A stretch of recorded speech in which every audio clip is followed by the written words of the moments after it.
Good morning everyone guys. Previous session में हमने essence horticulture book के 11th नंबर के टॉपिक को डिस्कस किए थे, जो कि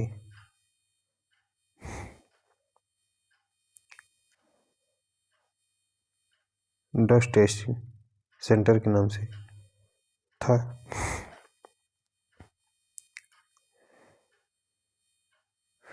इस सेशन में हम 12वें नंबर टॉपिक को डिस्कस करेंगे। तो आइए स्टार्ट करते हैं। Point number 12, biodiversity of horticultural crops, यानी हॉर्टिकल्चरल क्रॉप से संबंधित विभिन्न प्रकार के डाइवर्सिटी के बारे में यहाँ डिस्कस किया जाएगा। First point related to biodiversity of horticultural crops. India is one of 12 mega biodiversity hotspot regions of the world, having 2.4% world area with 8% global diversity. India is one of 12 mega biodiversity hotspot regions of the world, यानी विश्व में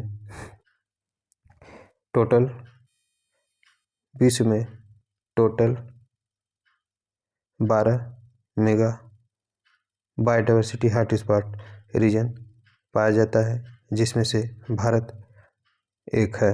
फिर से, India is one of 12 mega biodiversity hotspot regions of the world. पूरे विश्व में total 12 mega diversity hotspot regions पाए जाते हैं, जिसमें से भारत एक है। हैविंग 2.4% वर्ल्ड एरिया, जो कि विश्व एरिया का 2.4% है, विथ 8% ग्लोबल डाइवर्सिटी, और ग्लोबल डाइवर्सिटी का 8% है। Next point, India comprises 12% of total global plant wealth, यानी India total global plant wealth का 12% कंप्राइज करता है, यानी India comprises 12% of total global plant wealth, यानी टोटल ग्लोबल प्लांट वेल्थ का 12% कंप्राइज करता है कौन? India. Next point, India of idea biosphere reserve was initiated by UNESCO in 1973 to 74, यानी India idea of biosphere reserve, यानी biosphere reserve का idea किसने initiate किया था? तो बायोस्फीयर रिजर्व का आइडिया यूनेस्को ने इनिशिएट किया था। कब? तो 1973-74 ईस्वी में, यानी आइडिया जब बायोस्फीयर रिजर्व का आइडिया 1973-74 में यूनाइटेड नेशंस यूनेस्को ने 1973-74 में यूनेस्को के द्वारा ही बायोस्फीयर रिजर्व के आइडिया को दिया गया था। Next point, environmental protection act government of India was enacted इन 1986, यानी 1986 ईस्वी में इन्वायरमेंटल प्रोटेक्शन एक्ट, जो कि गवर्नमेंट ऑफ इंडिया के द्वारा इनेक्ट किया गया था, यानी 1986 ईस्वी में गवर्नमेंट ऑफ इंडिया के द्वारा इन्वायरमेंट प्रोटेक्शन एक्ट को स्टार्ट किया गया था। Next point, the eastern committee is associated with economic impact of climate change, यानी क्लाइमेट चेंज पर जो इकोनॉमिक इम्पैक्ट के साथ एसोसिएटेड था, यानी क्लाइमेट चेंज था जो, यानी क्लाइमेट चेंज इकोनॉमिक इम्पैक्ट के साथ एसोसिएटेड था। कौन सी कमेटी एसोसिएटेड थी? तो ईस्टर्न कमेटी, यानी ईस्टर्न कमेटी जो है वो क्लाइमेट चेंज के इकोनॉमिक इम्पैक्ट से संबंधित है, यानी ईस्टर्न कमेटी जो है वो क्लाइमेट चेंज के इकोनॉमिक इम्पैक्ट के साथ संबंधित थी। Next point, ISO 14,000 monitoring the environmental quality, यानी इन्वायरमेंटल क्वालिटी को मॉनिटर करने के लिए ISO 14,000 काम में आता है। ISO 14,000 monitoring of environmental quality, यानी इन्वायरमेंटल क्वालिटी को मॉनिटरिंग करने के लिए ISO 14,000 का प्रयोग किया जाता है। Next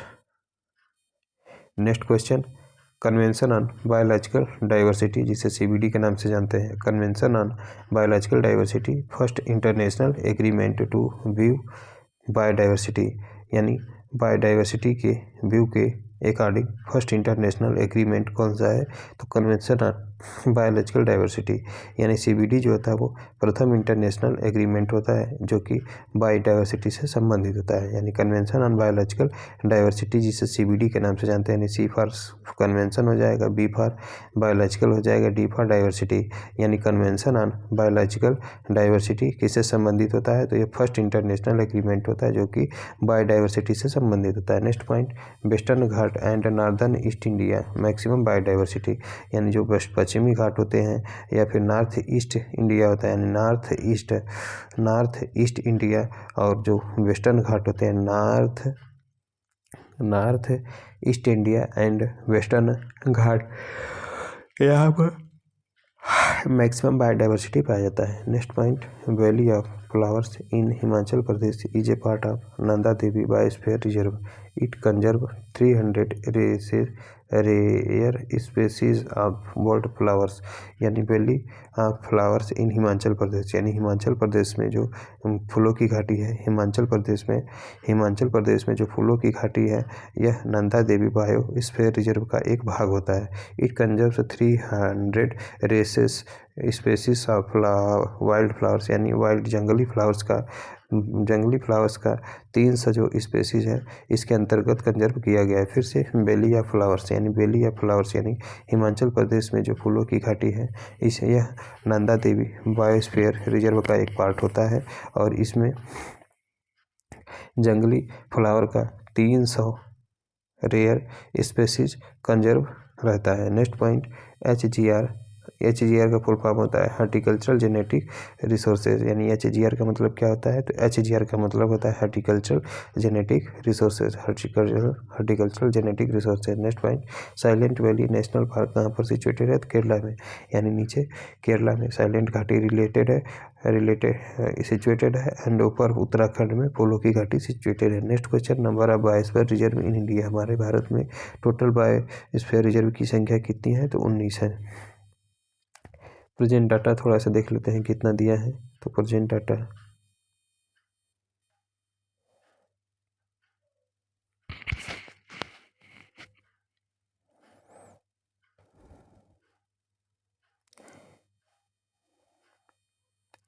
next point, number of biosphere reserve in India, हमारे भारत में बायोस्फीयर रिजर्व की कुल संख्या कितनी है, तो यह 19 है। और रामसर साइट कितना हो चुका है, तो भारत में रामसर साइट जो है वो 85 हो चुका है, वर्तमान समय में 85 रामसर साइट हमारे भारत में हो चुका है।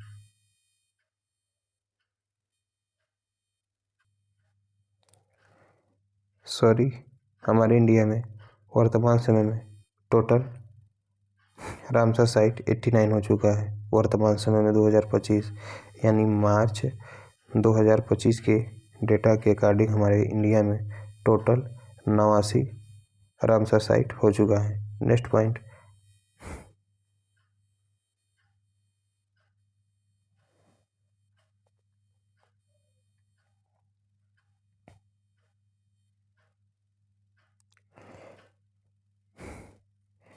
First biosphere reserve in India, हमारे भारत में जो प्रथम बायोस्फीयर रिजर्व है वो कौन सा है, तो नीलगिरी बायोस्फीयर रिजर्व है।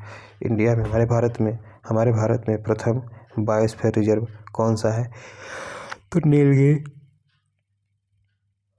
बायोस्फीयर रिजर्व है। Next point, state having 2 biodiversity reserve Assam में, भारत का वह कौन सा राज्य है जहाँ पर 2 बायोडाइवर्सिटी रिजर्व पाया जाता है, तो यह आपका असम में है।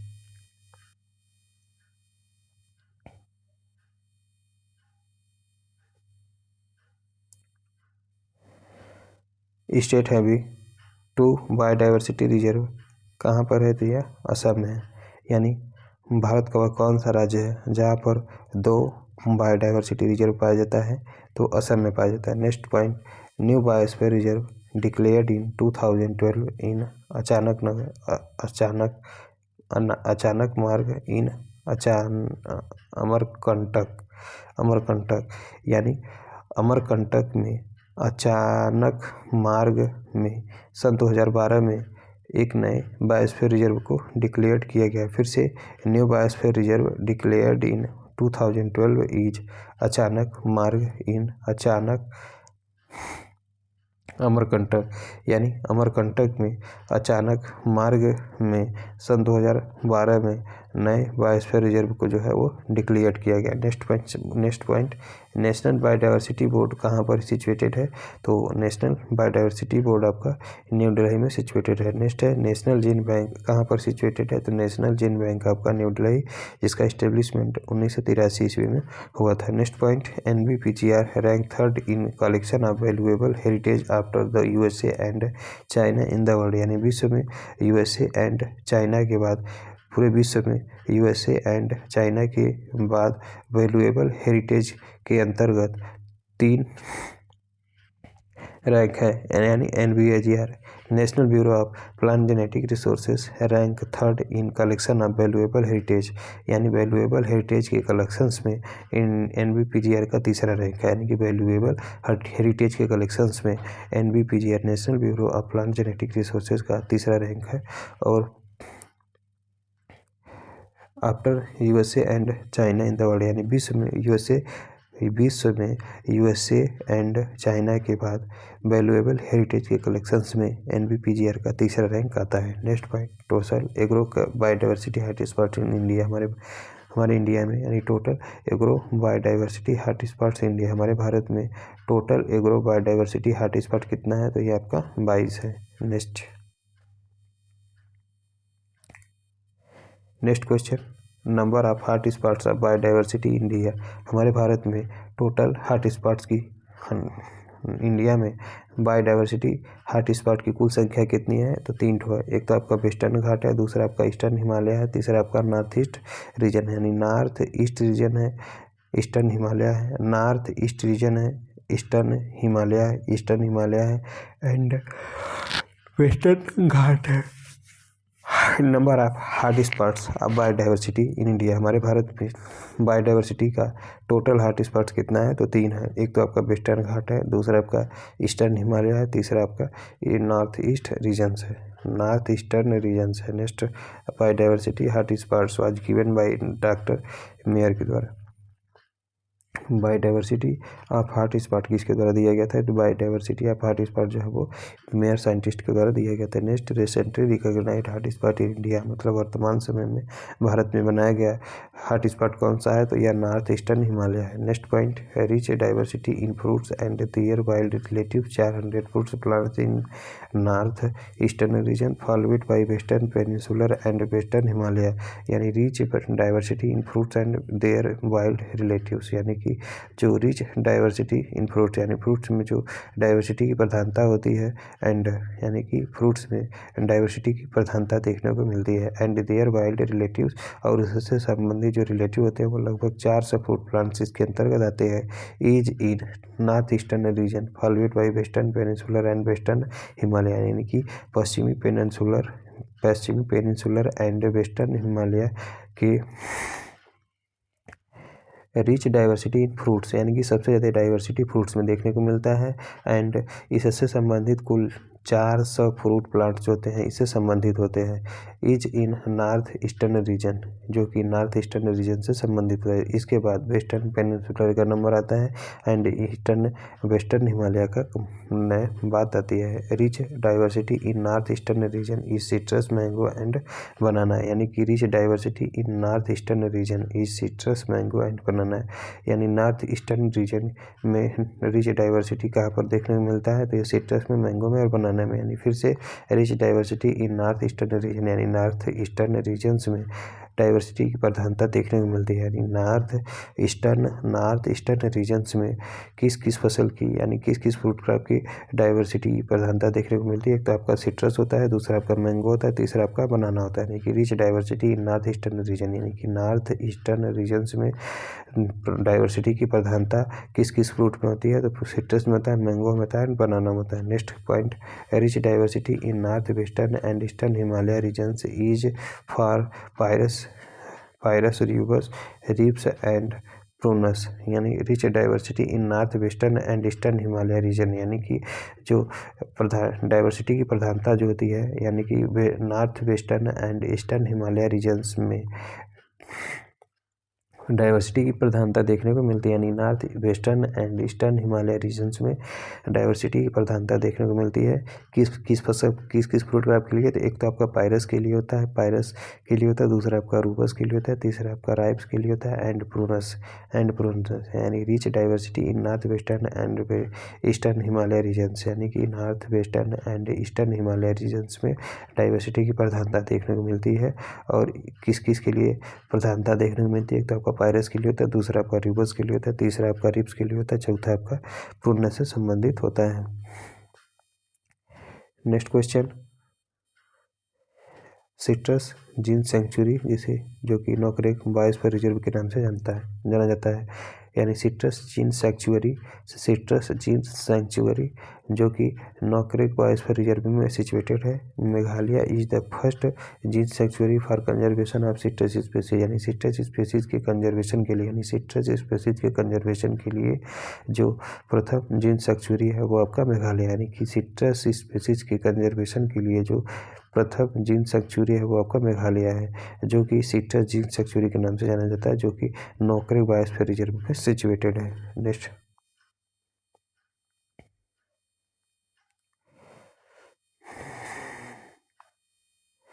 Next point is sanctuary of orchids and rhododendron कहाँ पर सिचुएटेड है? तो सिक्किम में, यानी सेंचुरी ऑफ ऑर्किड्स यानी ऑर्किड से संबंधित sanctuary and orchids and rhododendron से संबंधित जो सेंचुरी है किससे संबंधित है? तो यह सिक्किम से, यानी कि ऑर्किड्स एंड रोडोडेंड्रन से संबंधित जो सेंचुरी है वो आपका सिक्किम है। Next point, national herbarium of cultivated plants, यानी कल्टिवेटेड प्लांट से संबंधित जो नेशनल हर्बेरियम है कहाँ पर बनाया गया? तो NBPGR न्यू दिल्ली में बनाया गया, यानी कि national herbarium of cultivated plants, यानी कल्टिवेटेड प्लांट से संबंधित जो नेशनल हर्बेरियम है यह कहाँ पर सिचुएटेड है? तो NBPGR न्यू दिल्ली में सिचुएटेड है। Next point, Indian national plant genetic resources management system is national active germplasm site, जिसे NAGS के नाम से जानते हैं, जो कि ICR न्यू दिल्ली में सिचुएटेड है। फिर से Indian national plant genetic resources management system, जिसे हम INPGRMS के नाम से जानते हैं, INPGRMS के नाम से जानते हैं। इसे हम नेशनल एक्टिव जर्मप्लाज साइट के नाम से भी जानते हैं, NAGS। एंड यह कहाँ पर है? तो ICR में सिचुएटेड है। फिर से Indian national plant genetic resources management system is national active germplasm site, NAGS, ICR New Delhi, यानी Indian national plant genetic resources management system जो होता है वो नेशनल एक्टिव जर्मप्लाज साइट होता है, जिसे NAGS के नाम से जानते हैं। यह कहाँ पर सिचुएटेड है? तो ICR न्यू दिल्ली में सिचुएटेड है। Next point, national agricultural science museum कहाँ पर है? तो यह न्यू दिल्ली में, यानी नास्म का फुल फॉर्म होता है नेशनल एग्रीकल्चरल साइंस म्यूजियम। नास्म का फुल फॉर्म क्या होता है? तो नास्म का फुल फॉर्म होता है नेशनल एग्रीकल्चर साइंस म्यूजियम। यह कहाँ पर है? तो न्यू दिल्ली में सिचुएटेड है। Next point, the botanical survey of India has brought out red book of threatened plants, यानी कि थ्रेटेड प्लांट्स के रेड, यानी the botanical survey of India, यानी बॉटनिकल सर्वे ऑफ इंडिया के द्वारा एक बुक को निकाला गया है, यानी बॉटनिकल सर्वे ऑफ इंडिया के द्वारा एक बुक को निकाला गया जिसका नाम रेड डाटा बुक है, और यह प्लांट से थ्रेटेंड संबंधित होता है, यानी थ्रेटेड प्लांट से संबंधित होता है। फिर से रेड डाटा बुक जो होता है किससे संबंधित होता है? तो रेड डाटा बुक जो विलुप्त प्लांट की प्रजातियां हैं उससे संबंधित होता है, और इसको कौन जारी करता है? तो रेड बुक को जो है वो बॉटनिकल सर्वे ऑफ इंडिया के द्वारा जारी किया जाता है। The botanical survey of India has brought out red book of threatened plants, यानी थ्रेटेंड प्लांट्स के रेड बुक के रूप में बॉटनिकल सर्वे ऑफ इंडिया के द्वारा इसको पब्लिश किया जाता है। नेक्स्ट हेडिंग इज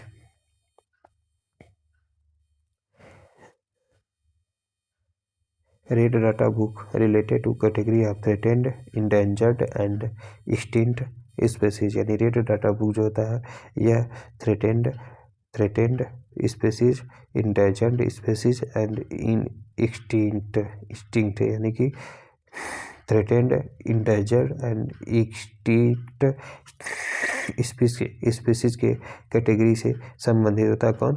तो threatened, endangered and extinct species के कैटेगरी से कौन संबंधित रहता है?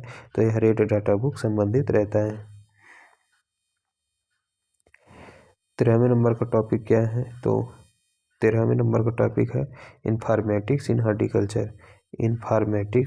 इन्फॉर्मेटिक्स इन हॉर्टिकल्चर यानी हॉर्टिकल्चर में इन्फॉर्मेटिक्स क्या होता है? First point related to informatics in horticulture. Silent revolution किसे कहते हैं? तो जियो इन्फॉर्मेटिक्स इन एग्रीकल्चर यानी एग्रीकल्चर में जो जियो इन्फॉर्मेटिक्स होता है इसी को साइलेंट रिवोल्यूशन के नाम से जाना जाता है। Next point IT plan for agriculture sector, जिसे हम एग्रीसनेट कहते हैं।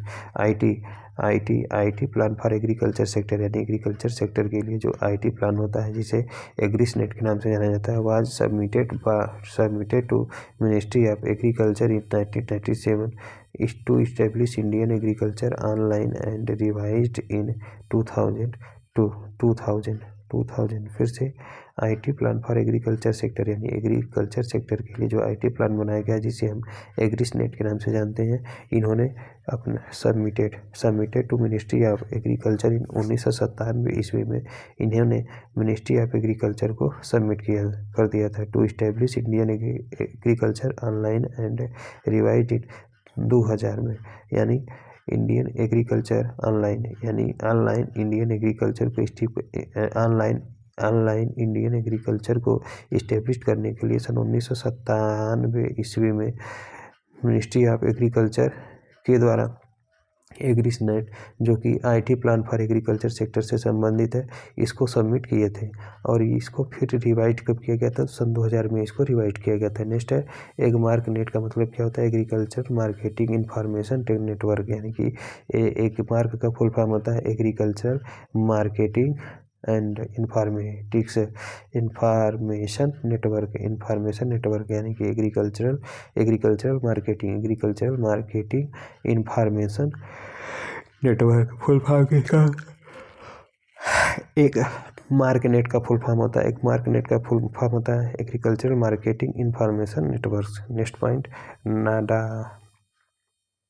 नेडेम्स का फुल फॉर्म क्या होता है? तो national agricultural drought advisory and management systems. NADAMS का फुल फॉर्म क्या होता है? तो नेडेम्स का फुल फॉर्म होता है N for national, A for agricultural, D for drought, A for advisory and M for management, S for systems, यानी a national agricultural drought advisory and management system. Next AGRIS का मतलब क्या होता है? तो agricultural resource information system. AGRIS का full form क्या होता है? तो एग्रीस का फुल फॉर्म होता है एग्रीकल्चरल रिसोर्सेस। एग्रीस का फुल फॉर्म होता है agricultural resources information system. Next point AGRIS net का फुल फॉर्म क्या होता है? तो agricultural research and information system, यानी एग्रीस नेट का फुल फॉर्म क्या होता है? तो एग्रीस नेट का फुल फॉर्म होता है agricultural research and information system. Next है AC नेट का फुल फॉर्म क्या होता है? तो agricultural credit informatics network. Agricultural credit informatics network AC net का फुल फॉर्म क्या होता है? तो AC नेट का फुल फॉर्म होता है agricultural credit informatics network. Next है वेरकॉन का फुल फॉर्म क्या होता है? तो वर्कॉन का फुल फॉर्म होता है visual extension research and communication network, यानी वेरकॉन का फुल फॉर्म क्या होता है? तो वेरकॉन का फुल फॉर्म होता है visual extension research and communication network. Developed by FAO इन 2001 यानी सन 2001 ईस्वी में फूड एंड एग्रीकल्चर ऑर्गेनाइजेशंस के द्वारा वेरकॉन, जिसे हम visual extension research and communication network के नाम से जानते हैं, 120 किया गया था। नेक्स्ट ICT का फुल फॉर्म क्या होता है? तो information and communication technology.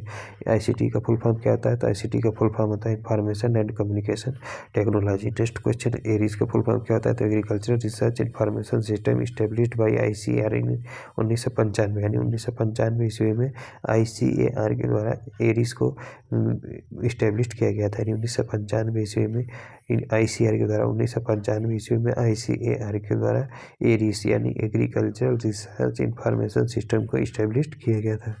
14वें number का पॉइंट क्या है? तो 14 नंबर का पॉइंट है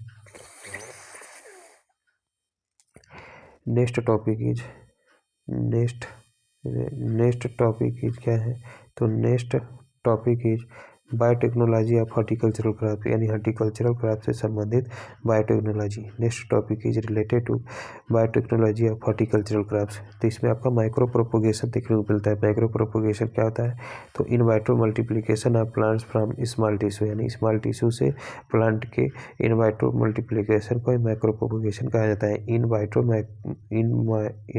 multiplication of plants from small tissue, यानी स्मॉल टिश्यू से जो प्लांट्स का इन वाइट्रो मल्टीप्लिकेशन किया जाता है उसी को माइक्रो प्रोपोगेशन के नाम से जाना जाता है। Next point, totipotency in plants Vasil and Hildebrandt 1964 ईस्वी में, यानी टोटेसी प्लांट्स में जो टोटिपोटेंसी है किसने दिया था? तो प्लांट्स में टोटिपोटेंसी जो है वो बैसिल एंड हिल्डरब्रांट ने 1964 ईस्वी में दिया था। Next point, father of tissue culture किसे कहते हैं? तो गॉटलिब हैबरलैंड को कहा जाता है। गॉटलिब हैबरलैंड को कहा जाता है father of tissue culture. Tissue culture के पिता किसे कहते हैं? तो टिश्यू कल्चर का पिता जो है वो गॉटलिब हैबरलैंड को कहा जाता है। नेक्स्ट पॉइंट, मेरिस्टेम कल्चर किसे कहते हैं? तो वायरस फ्री प्लांट्स, यानी वायरस फ्री प्लांट्स को क्या कहा जाता है? तो वायरस फ्री प्लांट्स को मेरिस्टेम कल्चर कहा जाता है। Next point, embryo ovary and ovule culture किसे कहते हैं? तो इम्ब्रियो कल्चर कह लो, चाहे ओवरी कल्चर कह लो, चाहे ओव्यूल कल्चर कह लो, इसे क्या कहते हैं? तो overcome pre and post fertilisation barriers, shortening breeding cycles and overcome seed dormancy, यानी सीड डॉर्मेंसी को ओवरकम करने के लिए एंड ब्रीडिंग साइकिल को छोटा करने के लिए बैरियर्स के रूप में, यानी post pre and post fertilisation barriers को ओवरकम करने के लिए ओवल कल्चर या फिर ओवरी कल्चर या फिर इम्ब्रियो कल्चर का प्रयोग किया जाता है। यानी कि इम्ब्रियो कल्चर कह लो, चाहे ओवरी कल्चर कह लो, चाहे ओवल कल्चर कह लो, इसका प्रयोग किसके लिए किया जाता है? तो सीड की डॉर्मेंसी को ओवरकम करने के लिए और फर्टिलाइजेशन बैरियर्स को कम करने के लिए, शॉर्टेनिंग ब्रीडिंग साइकिल्स को कम करने के लिए and pre and post fertilisation, यानी कि pre and post fertilisation barriers को कम करने के लिए, ओवरकम करने के लिए, शॉर्टेनिंग ब्रीडिंग साइकिल, यानी ब्रीडिंग साइकिल को छोटा करने के लिए एंड सीड की डॉर्मेंसी को ओवरकम करने के लिए इम्ब्रियो कल्चर या ओवरी कल्चर या फिर ओवल कल्चर का प्रयोग किया जाता है।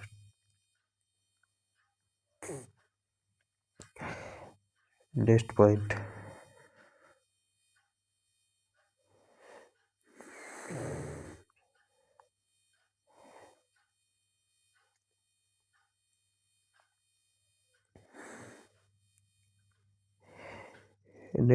Is first successful embryo culture cherry embryo in 1993, यानी 1993 ईस्वी में चेरी के एम्ब्रियो में सर्वप्रथम एम्ब्रियो कल्चर सक्सेस हुआ था। Next point, embryo culture followed in grapes, peach and sweet cherry, यानी एम्ब्रियो कल्चर किस क्रॉप्स में किया जाता है? तो एम्ब्रियो कल्चर आपका ग्रेप में किया जाता है, पीच में किया जाता है एंड स्वीट चेरी में किया जाता है। नेक्स्ट है अगर इज ए मलेशियन वर्ड, अगर एक प्रकार का मलेशियन वर्ड होता है।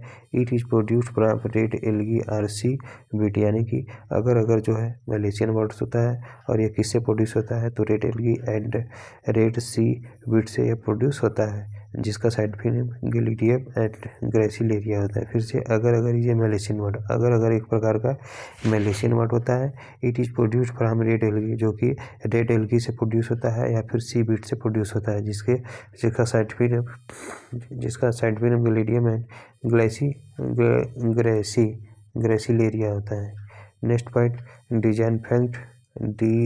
Disinfectant used in checking of viral diseases through implements, जो कि ट्राइसोडियम फॉस्फेट के नाम से जाना जाता है। फिर से disinfectant used in checking of viral diseases through implements, यानी इम्प्लीमेंट्स के द्वारा जो वायरल डिजीज को चेक करने में प्रयोग किया जाता है उसे हम डिसइंफेक्टेंट के नाम से जानते हैं। फिर से इम्प्लीमेंट्स के द्वारा जो वायरल डिजीज का इम्प्लीमेंट्स के द्वारा वायरल डिजीज को रोकने में प्रयोग किए जाने वाले पदार्थ को हम डिसइंफेक्टेंट के नाम से जानते हैं, डिसइंफेक्टेंट के नाम से जानते हैं। कौन सा प्रयोग करते हैं? तो ट्राइसोडियम फास्फेट, यानी कि इम्प्लीमेंट्स के द्वारा जो वायरल डिजीज यानी इम्प्लीमेंट से होने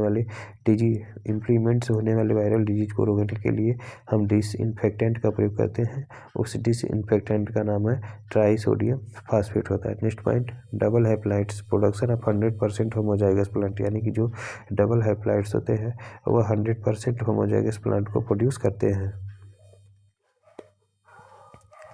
next point, double haploid induction first developed by Guha and Maheshwari in 1966 in Datura innoxia, यानी धतूरा इनोक्सिया में 1966 ईस्वी में गुहा एंड महेश्वरी के द्वारा हैप्लाइड को सर्वप्रथम विकसित किया गया था। यानी हैप्लाइड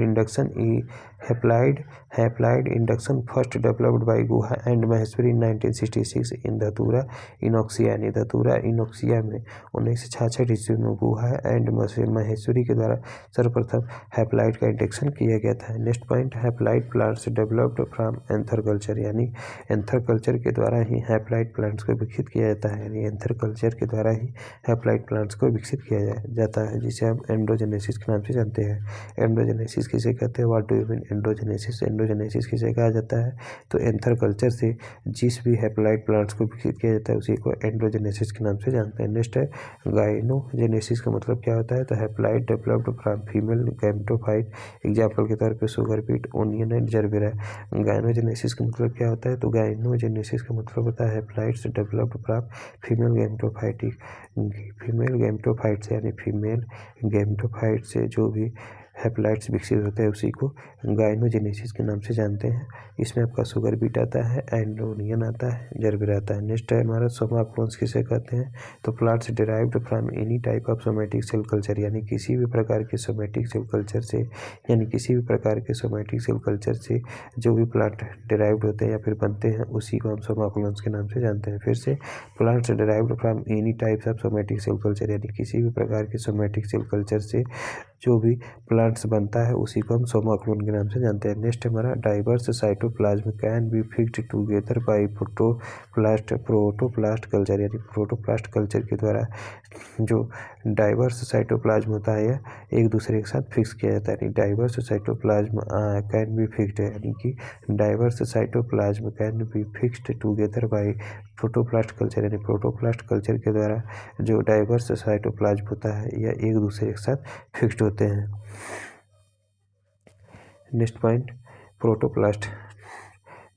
प्रोटोप्लास्ट फ्यूजन और पैरासेक्सुअल हाइब्रिडाइजेशन और सोमैटिक हाइब्रिडाइजेशन, यानी प्रोटोप्लास्ट फ्यूजन किसे कहते हैं या फिर पैरासेक्सुअल हाइब्रिडाइजेशन किसे कहते हैं या फिर सोमैटिक हाइब्रिडाइजेशन किसे कहा जाता है?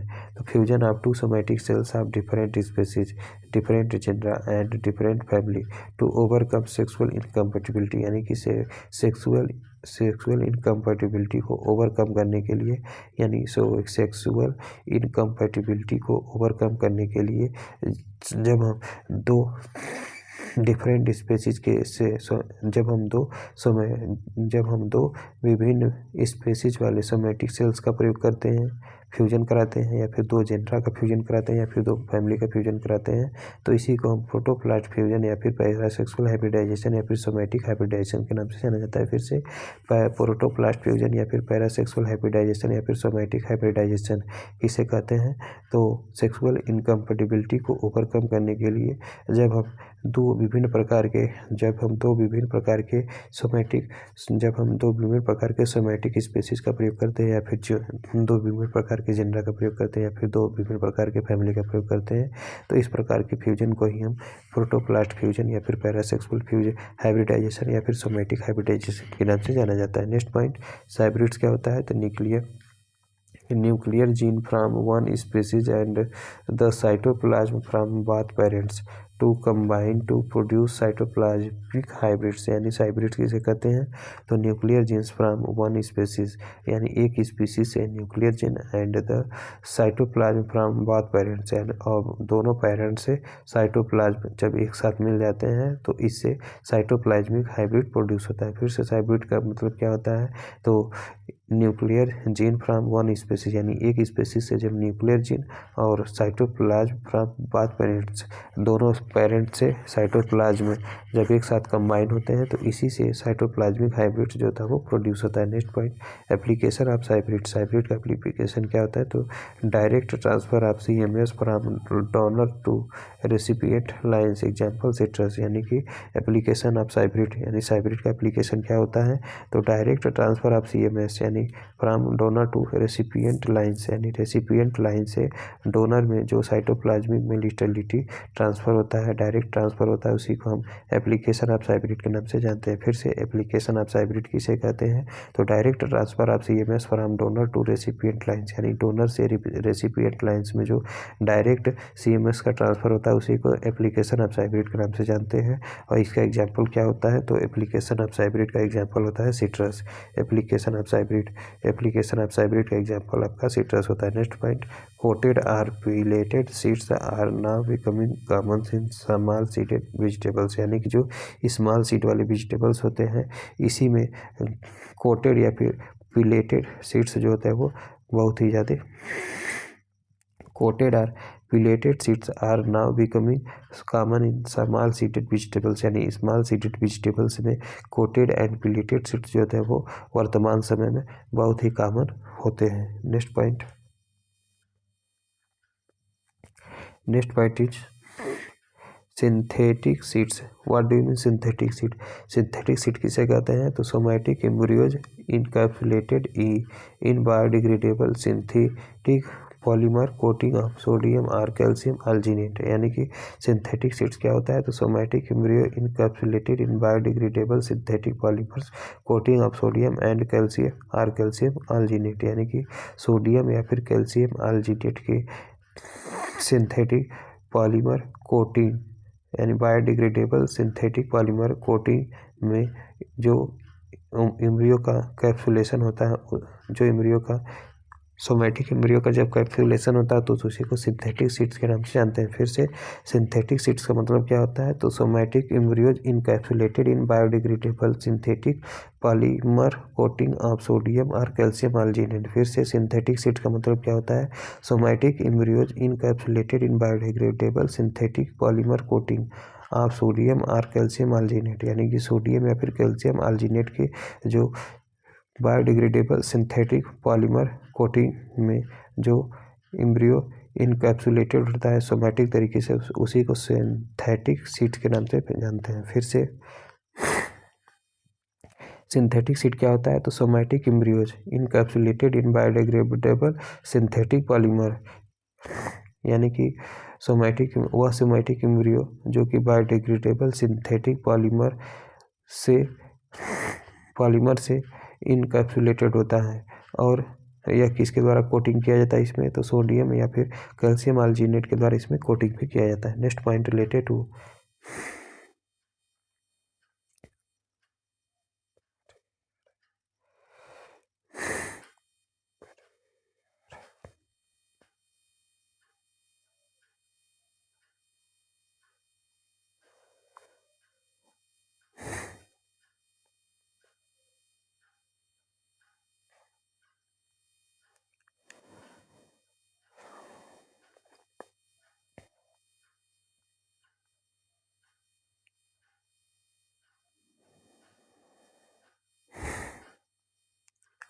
Next point, protocols for production of synseeds have been developed in mulberry, banana and mango. Protocols for production of synseed have been developed in mulberry, banana and mango, यानी protocol for production of seen seed, यानी seen seed के productions के लिए जो protocols निकाले गए हैं, यानी सिन सीड के प्रोडक्शंस के लिए जो प्रोटोकॉल होते हैं, यह किस में विकसित किया गया है? तो सिन सीड के प्रोडक्शन के लिए, यानी सिन सीड के प्रोडक्शंस के लिए जो प्रोटोकॉल विकसित किया गया है, किस किस फसल में लागू होता है? तो मलबेरी में होता है, मलबेरी में होता है, बनाना में होता है एंड मैंगो में होता है। Next point, cell suspension culture is used for secondary metabolites production, यानी सेकेंडरी मेटाबोलाइट प्रोडक्शंस के लिए सेल सस्पेंशन कल्चर का प्रयोग किया जाता है, यानी कि सेकेंडरी मेटाबोलाइट्स प्रोडक्शन के लिए, यानी सेकेंडरी मेटाबोलाइट प्रोडक्शंस के लिए सेल सस्पेंशन कल्चर का प्रयोग किया जाता है। Next point, 70% alcohol and HG chloride, यानी कि mercury chloride most effective surface sterilising agents, यानी 70% एल्कोहल एंड HgCl2, यानी 70% एल्कोहल एंड सिल्वर क्लोराइड या फिर HgCl2 जो होता है, यह क्या होता है? तो 70% एल्कोहल एंड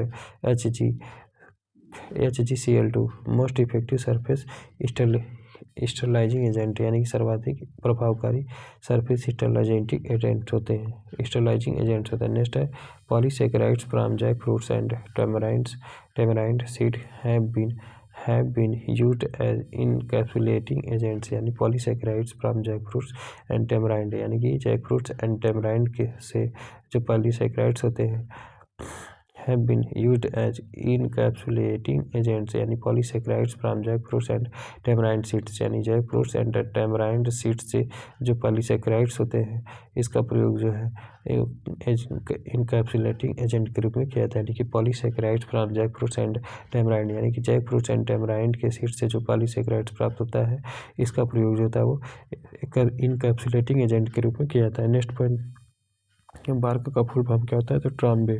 बार्क का हेडक्वार्टर कहाँ पर है? तो भाभा एटॉमिक रिसर्च सेंटर, ये आपका ट्राम्बे मुंबई महाराष्ट्र में सिचुएटेड है। Has been mandate and floriculture in micro propagation, यानी कि फ्लोरिकल्चर में माइक्रो प्रोपोगेशन को मैंडेट कौन करता है? तो फ्लोरिकल्चर में माइक्रो प्रोपोगेशन को मैंडेट करने वाला जो संस्था है या फिर सेंटर है वो आपका बार्क है, जो कि ट्राम्बे महाराष्ट्र में सिचुएटेड है। नेक्स्ट है national facility for virus diagnosis and quality control, कहाँ पर है? तो IARI न्यू दिल्ली में सिचुएटेड है। National facility for virus diagnosis and quality control, यानी कि नेशनल NFVD एंड QC, जिसे हम national facility for virus diagnosis and quality control के नाम से जानते हैं, इसका हेडक्वार्टर IARI न्यू दिल्ली में सिचुएटेड है। Next point, national centre for quality control of tissue culture raised plant materials, ये कहाँ पर है? तो CBRI शिमला हिमाचल प्रदेश में। National centre for quality control of tissue culture raised plant material यहाँ पर CBRI शिमला हिमाचल प्रदेश में सिचुएटेड है। नेक्स्ट टॉपिक है मॉलिक्यूलर मार्कर्स। नेक्स्ट टॉपिक है मॉलिक्यूलर मार्कर, इसके बारे में हम बाद में डिस्कस करेंगे। Thank you very much guys.